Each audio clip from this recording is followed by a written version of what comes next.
Саламатсыздарбы, урматтуу апалар, эжелер, карындаштар. Бүгүн сиздерди 8 март майрамыңыздар менен куттуктаймын. Бүгүн ушу ар тармактан баарыңыздарды чакырып, сый көрсөтүп, ушундай көңүл буралы дедик. Ар тармактын өкүлдөрү барсыздар. Ошол майрамыңыздар менен куттуктап, кичине сиздерге көңүл буруп, баарлашып кетели деген максатта. Эч кандай саясат жок. Сиздерге даярдап койгон белектерибиз бар эле. Биринчи жакшы самалдыктан баштасак, ошо белектерибизди тапшырып коюп, андан баарлашууга өтсөк. Уруксат берсеңиздер. Алымбек кызы Гүлмайрам.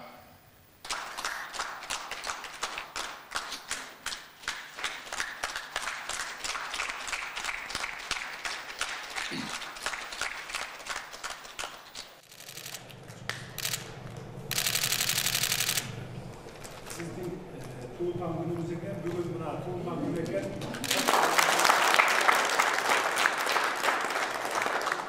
Güzel olsun, sizde daima iyilikler olsun, çünkü öyle daima kovanıp çürüveriniz. 7. Mart günü şu daima 2 bayram, 1 bayramda etekensiniz, erken 8, 3. bayramda daima bayram. Алиярова Гульчихра Абдыганыевна.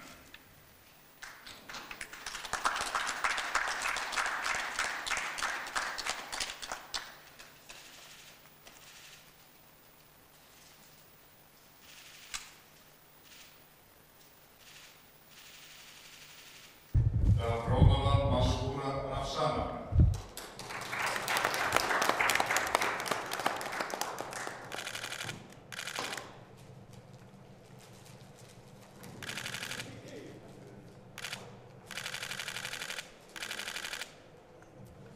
Дегенбаева Гульнара Розбаева.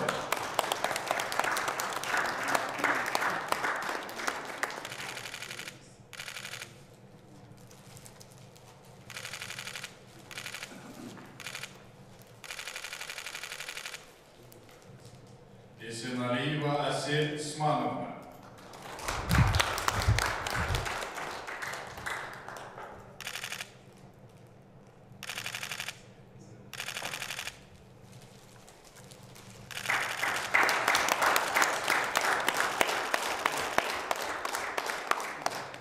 Жолдошбекова Диларамхан Мусаевна.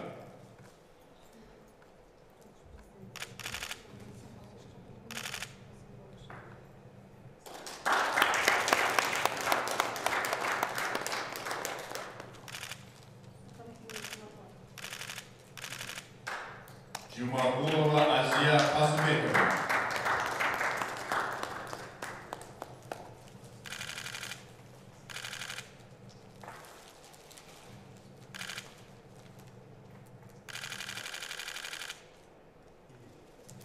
Исмаилова Азизахан Айтибаевна.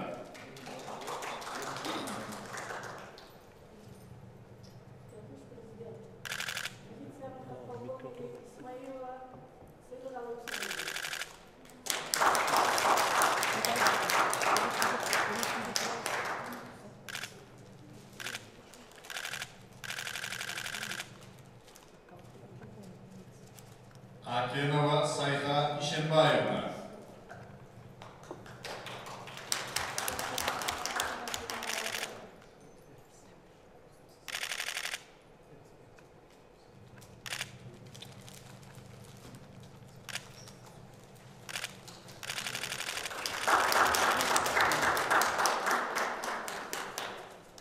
Маджакипова Эльвира Абджалиевна.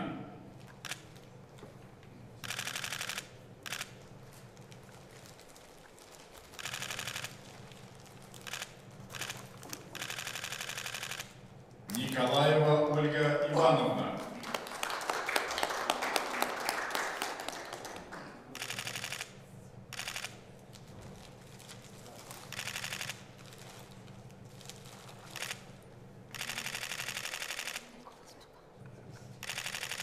Окушева Гульжан Молдауловна.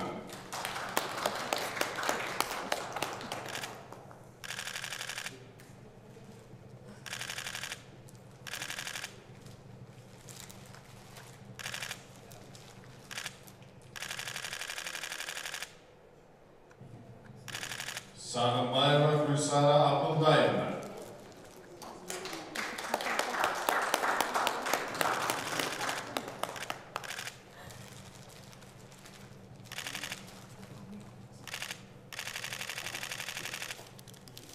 Сабритова Бақтыгүл Шүкірбековна.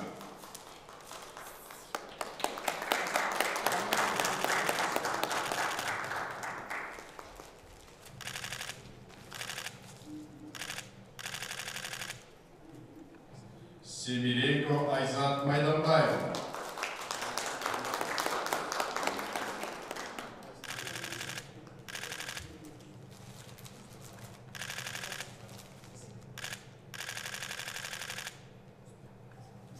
Тағаева Ташгүл.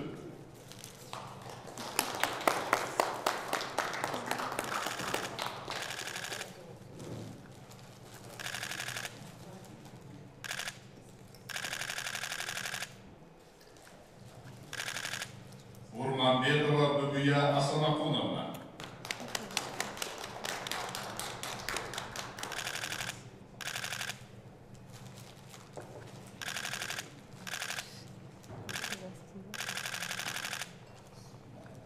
Усупбаева Мақсат Мустафаевна.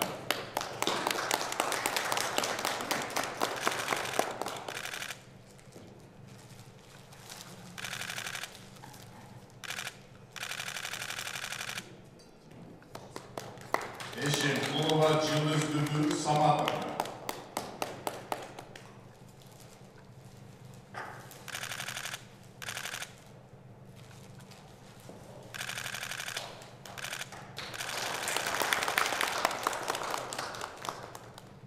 Урматтуу айымдар, мен бүгін сіздер менен жолугушуп жатканыма абдан кубанычтамын.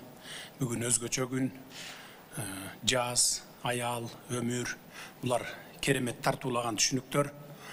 Сіздерди куттуктоо үчүн биз аябай ойлондук, толкундандык, сөздөрдү издедик, кандай сыйлыктар менен сыйласак болот деп бир топ ойлондук дегендей. Аял затынын улуулугу, сулуулугу жана кубаттуулугу чексиз. Аял өзү деген сөз өзү ыйык, жакшы билесиздер, билебиз баарыбыз. Жаз, бүгүн жаздагы мезгил келип турган убак, өзү бул тирүүлүк, жандануу дегендей. Бирок жаз эмес, үйүбүздүн түбөлүктүү жылуулугу сиздер, апалар, айымдар, эжелер, карындаштар, сіздерді 8 март аялдардын эл аралык майрамы менен дагы бир жолу куттуктаймын сіздерди. Бүгүн биз апаларыбызды, эже карындаштарды, анын ичинде кесиптештерди, сүйгөн өмүрлүк жарыбызды, анан таттуу кыз балдарыбызды куттуктап жатабыз. Бул дүйнөдө аялдардын ордун жана эмгегин эч нерсе менен салыштырып болбойт. Мурунку доорлордон бери эле адамзат жашоосундагы эң жакшы нерселер аял затынын дарегине багышталган. Эненин таманын алды бейиш деп айтылат. Энелер жөнүндө көбүрөөк сөз кылгыбыз келип турат. Мен апамдын бардык үмүт тилегин канчалык деңгээлде актай алдым, же актай албадым, бул ой сана мени бүгүнкү күнгө чейин ойго салат. Энем бул өмүрдө тагдыр мени бирде бийиктикке чыгарып, бирде тайгаланткан учурда баарын жүрөгүндө катып, бар тилегин мага арнап жүрдү го деп ойлоймун. Алтын апаларыбызды эстесек, албетте көзүбүзгө жаш келет бүгүнкү күнгө чейин. Эч качан энелердин көз жашы төгүлбөй, мээримдүү жүзүнөн бакыттын нуру чачып жүрө берсин демекчимин. Сиздер баарыңыздар энесиздер, муну жакшы түшүнөсүздөр. Чындыгында ата деген сөз айылга таандык, апа деген сөз ааламга таандык деп коет. Сиздердин эне деген сөз чыкканда биз бардыгыбыз адамзат бул ааламга таандык экенин билебиз. Эненин сүйүүсүндө чек жок. Эне сүтү менен бүткүл адамзат жана жан жаныбарлардын баары эне сүтү менен азыктанат, эне сүтү менен өсөт. Ошондуктан энелер абдан бийик. Ошондуктан биз жашоону сүйүүгө мажбурбуз деп Максим Горький айткандай, эне сүтүн актоо өмүр бою баарыбыз үчүн мейли аялбы эркекпи кутулгус карыз негизи. Бүгүнкү майрамдык жолугушууга өтө тандалган адамдарды чакырдык. Абдан ойлондук. Мен жана башында да айтып кеттим. Ар кыл тармактан болушсун дедик. Тандалма болбосун дедик. Тааныш билиштик кылбасын дедик. Ушинтип тандап алдык. Араңыздарда китепканачы бар, ветеринар бар, почта кызматкери бар, троллейбустун айдоочусу бар, техник, крановщик, сварщик болуп иштеген эже бар, куткаруучу, ишкер, социалдык кызматкер, мугалим, акушер, фельдшер жана өлкөбүздүн коопсуздугун камсыз кылган атайын органдарда иштеген айымдар да бар. Бирөөңүздөр да мамлекеттик чиновник эмессиздер. Бүгүнкү убакта ошентип эл арасында кадыр баркка ээ болгон өз кесибинин мыкты кызматкер айымдары чакырылды. Мен көбүрөөк карапайым калкты колдосом деймин. Карапайым калкка басым жасагым келет. Урматтуу апалар, эже карындаштар, баарыңыздар мактоого жана сыймыктанууга татыктуусуздар. Адал эмгектин, таза мээнеттин акыбети сөзсүз кайтат. Андыктан ишиңиздерде ийгиликтерди, бекем ден соолук жана үй бүлөлүк бакыт каалайм. Энелер гана өзүнүн балдарына эң биринчи кадамдарынан тартып, мыкты адамдык сапаттарды бере алат. Эгерде балдарыбыз үй бүлөдө жакшы тарбия алса, улууларга, анын ичинде өзүнүн ата-энесине урмат көрсөтүүнү, өлкөнүн кызыкчылыгы үчүн тырышып ак ниет иштөөнү үйрөнсө, мындан коом утушка гана ээ болобуз. Үй бүлөңүздөрдүн алдында ар дайым бар болуңуздар, ажарлуу жүзүңүздөрдөн кубанычтын нуру төгүлүп турсун. Сиздерге бекем ден соолук, берекелүү узун өмүр каалаймын. Менин бүгүнкү максатым сиздер менен жакындан баарлашып, ой пикир алмашуу гана болчу. Анда эмесе биринчи сөздү Тагаева Ташбү эжебизге берсем дейм. Эже 26 жылдык мугалимдик кесипке таянып, үй бүлөлүк жетим жана кароосуз калган балдар үчүн жетим балдар үйүн ачкан экенсиз. Андан 21 баланы татыктуу тарбиялап, анын ичинен 11 баланы балакатка жеткизип, 5өө жогорку жана 6 атайын орто окуу жайларынан билим алып, бирөө кызыл диплом менен аяктап, өз алдынча үй бүлө куруп иштеп кетишкен экен. Ошондуктан сөз сизде. Биз ушул жерге келгендер көмүскө деле калчубуз. Сизге чоң ыраазычылык билдиребиз бардыгыбыз. Үй бүлөңүзгө ушу жаман сөздөн сактап, жаман көздөн сактап, жамандыктар адашып, жакшылыктар жанашып турсун. Эң сүйүктүү президентибиз болуп турасыз.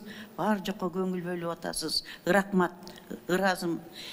Мен Өзгөн районунан 2005 жылы ушул жетим балдарды жолдошум экөөбүз уюштурдук.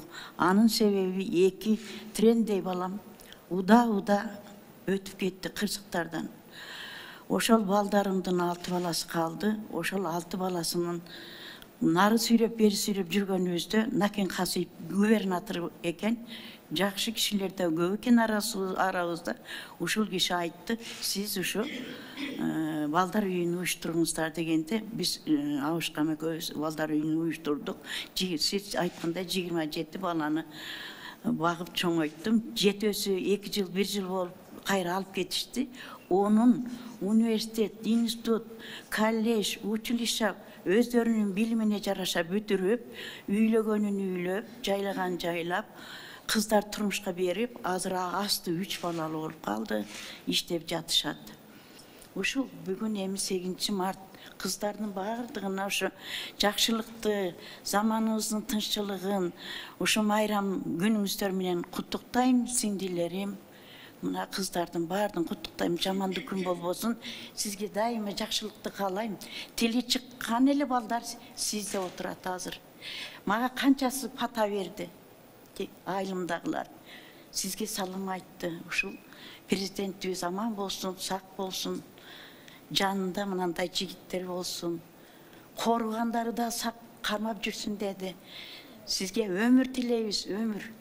Ушу Кыргызстаныбыз мындан ары оңолот деген ойдобуз бардыгыбыз. Рахмат айланып кетейин. Ишине ийгилик, дайыма ийгилик.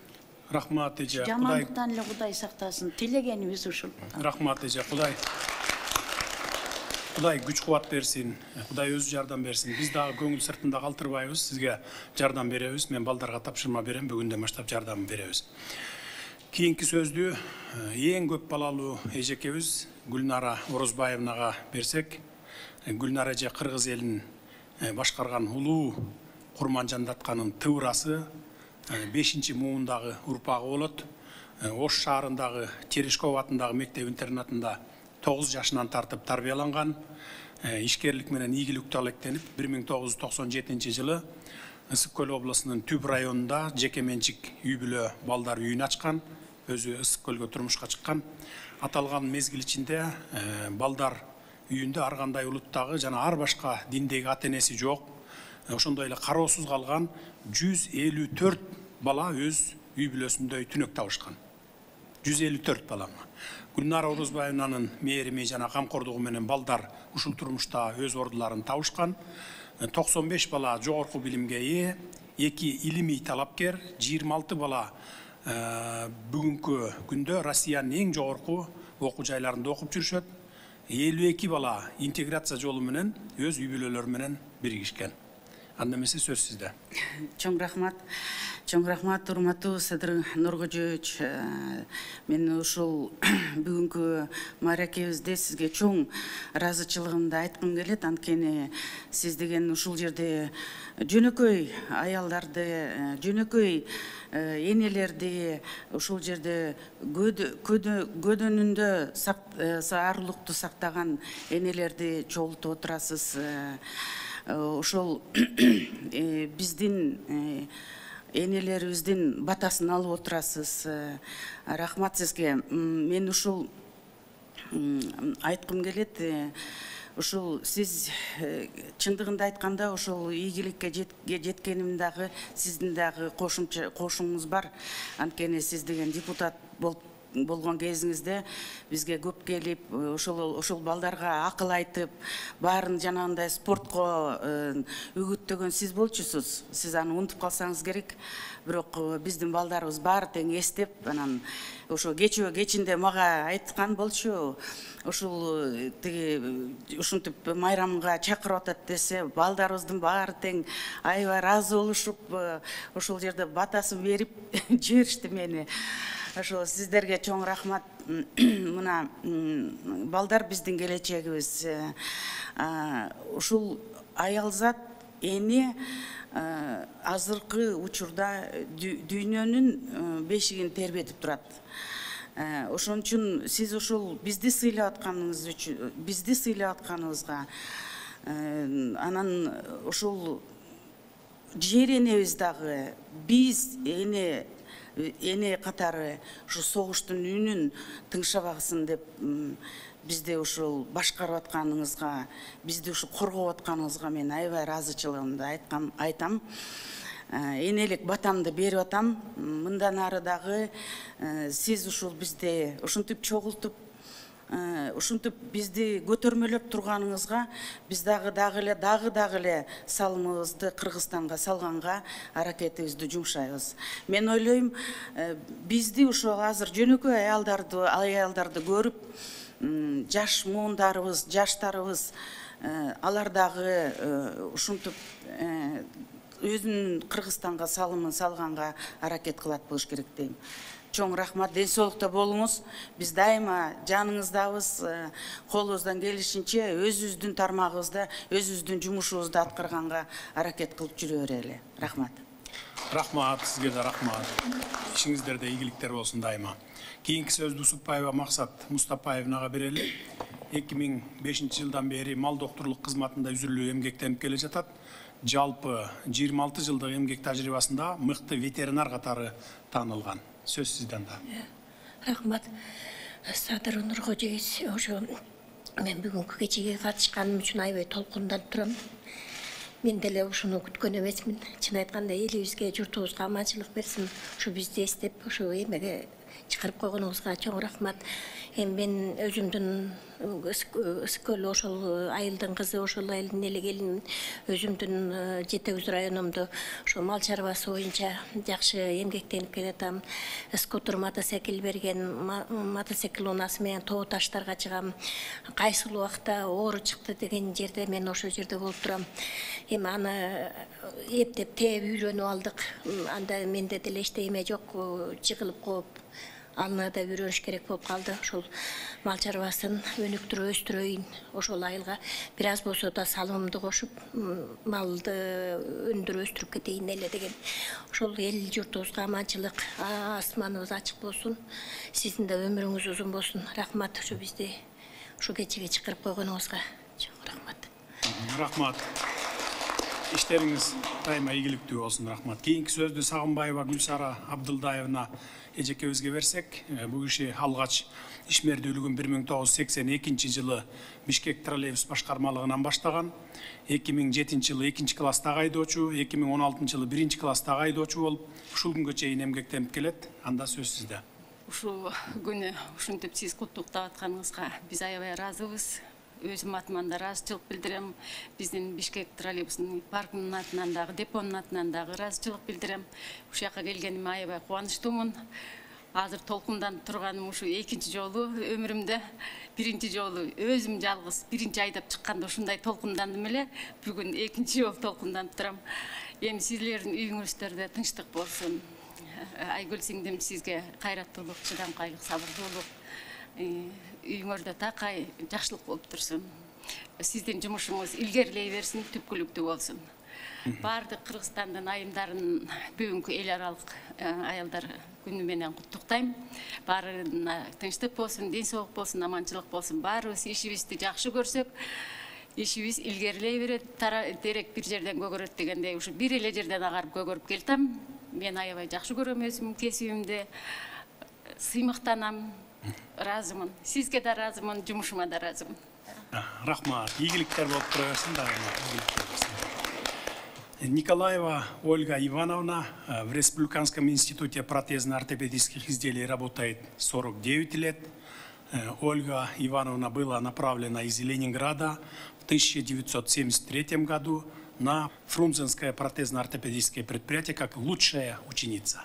Пожалуйста, вам слово. Спасибо всем присутствующим. Я от себя хочу поздравить еще раз всех. Мы уже перезнакомились, все замечательные женщины. И лично господину президенту, что вот собрал нас тут за круглым столом. Да, действительно, моя краткая биография такая. До сих пор я еще работаю. Теперь у нас большое предприятие, более 100 человек обслуживаем республику. Все это население с ограниченными возможностями. Более 13 тысяч человек, из них почти 6 тысяч дети. Сами понимаете, дети – наше будущее. Поэтому сейчас у нас такой период идет, как бы смена поколений. Я возглавляю предприятие и ее часть, которая изготавливает протезы нижних и верхних конечностей. Ну, знаете, это довольно сложный процесс и ответственный. Но главное, чтобы вот это у человека была душевная составляющая. Не просто так мы работаем, а я даже от себя именно хочу пригласить, может быть, раз и такая возможность есть, если кто неравнодушный человек, молодой человек, пускай приходит. У нас сейчас, ну, как бы конкурс на замещение вот должности по изготовлению сложных протезов. Мы в 1995 году освоили по линии ГТЦ новые виды протезов с модулями и регулировочными узлами. И вот сейчас то поколение, которое работало, оно как-то уходит по разным причинам, субъективным, объективным. И сейчас вот мы набираем новых людей. Если есть такая возможность, приходите. Мы, ну, вот неравнодушных людей. И есть у нас там, может быть, какие-то определенные проблемы, но спасибо и президенту, и министерству нашему социальному. Оно занимается непосредственно поисками спонсоров. Потому что, чтобы обучить, это длительный процесс. Базовые какие-то знания мы даем на производстве, а потом, чтобы действительно быть квалифицированным специалистом, это проходит ну, достаточно долгое время. Я могу сказать даже годы, чтобы потом получился мастер. А получается мастер, он должен получать достойную зарплату, ну и соответствующий, вот сейчас новое поколение модулей, которые мы стараемся закупить. Я забыла сказать самое главное, что у нас предприятие полностью на республиканском бюджете.